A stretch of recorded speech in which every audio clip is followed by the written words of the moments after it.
Hello friend, आज हम जानेंगे छोटे से वीडियो में टाइम मैनेजमेंट का अर्थ क्या होता है। अच्छे से समझेंगे आज इस वीडियो में।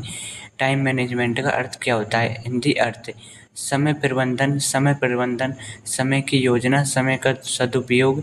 यह किसी कार्य या लक्ष्य को पूरा करने के लिए समय को प्रभावी ढंग से प्रबंधित करने की प्रक्रिया है।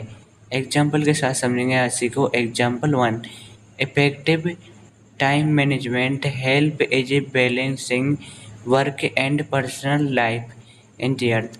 प्रभावी समय प्रबंधन काम और व्यक्तिगत जीवन को संतुलित करने में मदद करता है।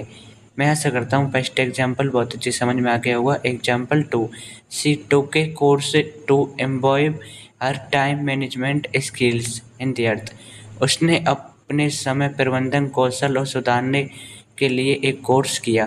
मैं आशा करता हूँ टाइम मैनेजमेंट का मतलब आपके समझ में बहुत अच्छे से आ गया होगा। Please subscribe my YouTube channel.